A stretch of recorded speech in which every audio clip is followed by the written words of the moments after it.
right, good. Thanks for being here with us, Jim, on the Small Market Podcast.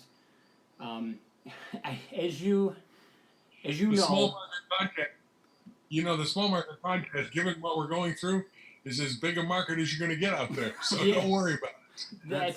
that's kind of what I was gonna say. We had a whole list of questions ready for you, and with everything being so fluid and stuff, with the situation, and basically they're probably canceling the season as we speak. A lot of those questions have pretty much just been shot. So we'll kind of try and make the best of it as we can. Um, We'll do all right. We'll be fine. And like you said, this is the beauty of breaking news. It happens while you're doing it. And really, that's the fun part of doing what we do, is the fact that we are on the air when this whole thing is breaking. And we can speculate and talk all we want. And it appears as though, as we speak, even though the Big Ten presidents have said we have not taken a vote yet, most everybody is indicating that they're going to vote 12-2 about postponing or causing a cancellation of fall sports and moving football, collegiate football anyway, at the Big Ten institutions to the fall, or excuse me, to the spring. So, I mean, that's something we had all talked about, maybe a possibility during this pandemic, and we're seeing the reality of it now, and all of us have to adjust and adapt and move forward. yeah. Jim Harbaugh, he released a statement earlier today saying that he was for it, and there's some players kind of putting together kind of like a movement, hashtag movement and stuff. Do you think that's going to have any sway on the rest of the Power Five to continue to play? Or is this is pretty much just a given that it's going to be a domino effect? I would guess, right? I would think so, and I agree. Jim did the right thing. I mean, he came up with all the reasons. I mean, he talked about how his team has done absolutely everything necessary in order to remain safe, in order to keep his student athletes at Michigan clear of the virus, and it apparently has worked really well, including the staff. And he sees there's no reason why to stop the season. But in many ways, it's out of his hands. It's in the medical professionals' hands.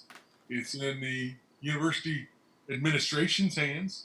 Yep. And that goes from the president, not just the athletic administration, but the president of the university, and add the medical professionals that are involved in the government and their guidelines, along with your state and local governments in each state. And every state has a different set of rules. So it's really difficult to jump through all those hoops for all of those states and all those administrations and all those guidelines for one team to say we've done a good job, where everybody else has a different set of rules. So I admire Jim and applaud him for absolutely making his case why they could play.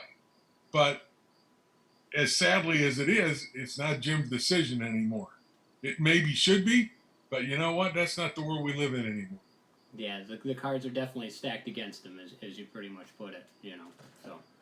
Um, what do you think about the players' unity group? I mean, that's pretty much now that they're canceling the season. Does that kind of just make them irrelevant then? Because their big issues were health and safety for this, but if they're not going to play till the spring or till this kind of passes over, um, The, go ahead. yeah, the idea of health and safety, if that was their main concern, I would suggest canceling the season is a home run in regards to health and safety. Right. Because the administration, the conference commissioners, the conference presidents are doing all they can to mitigate the COVID-19 virus by canceling everything and keeping everybody as safe as possible. So from that standpoint, the players, what do you want to call it, a union or unified front, and their demands for safety clearly have been met by canceling the season, because now there's no real interaction and testing can continue, and you work your way through school in the classroom up to the end of the year where maybe a vaccine is allowed, and then you move forward from that, and then they, who knows, may play a season in the spring. We'll have to wait and see what their decision is on that. But from that standpoint, I think the players group can still have an impact and have a say in some of the things that are going on out there. But from the pure safety standpoint in regards to COVID, I think the conference presidents and commissioner and athletic directors have answered that question fully in their favor, and that they're as safe as they possibly can be by not being out there playing anywhere, even though that may not be their optimum way to go about this fall. Mr. Brandstatter, I think that's a fantastic answer, and that's something Andy and I didn't even think of. But I kind of had a theory that we discussed beforehand, was that possibly the NCAA might have had a hand in, maybe they thought it'd be in their best interest to cancel the season to kind of dissolve any talks of a players' unity group. What are your thoughts on that?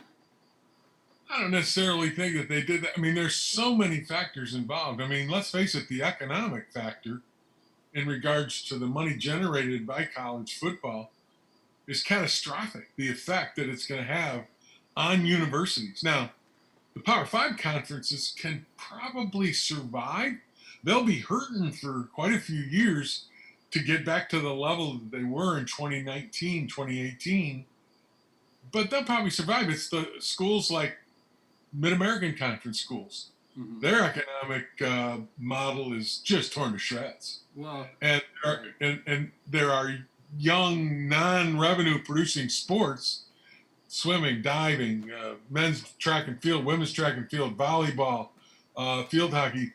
Those sports may be eliminated from a lot of the smaller schools and maybe some of the larger schools because there just simply isn't enough revenue to support them. absolutely. So all that stuff is part of the consideration of the NCAA.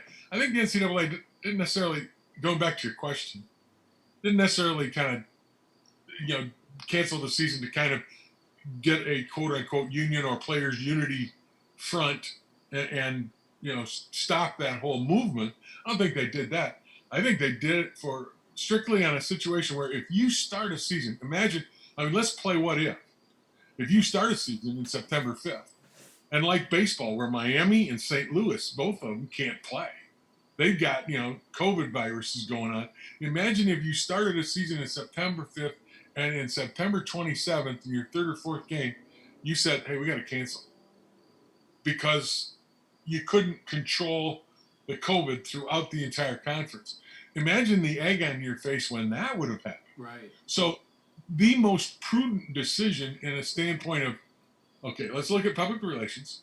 Now, let's look at the safety of our student athletes. Probably that's number one. Public relations second.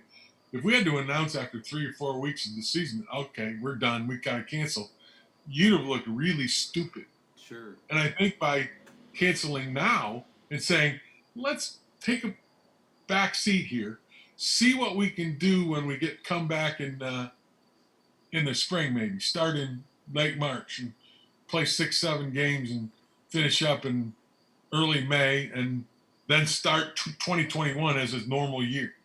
I mean, I just think the NCAA is looking for all kinds of options, and the option of starting and then with the specter hanging over your head of maybe having to stop a season, I think just scared them to death. Sure. And it would have looked bad, I think. Well, I agree with you. And, Andy and I kind of debated the last couple days. He thought, man, I think it was just wishful thinking on his part. There's no way they can cancel college football. And my thought was, well, it's a lot easier for like the major leagues, for Major League Baseball and NBA to play in a bubble or play in isolated situations, and they're worth, billions of dollars. They can afford to do this, but what we forget is that college athletes and college sports, they're in school first and foremost, and athletes kind of second. There's maybe a handful of athletes on those teams that are playing because they're going to have a professional career in pro sports.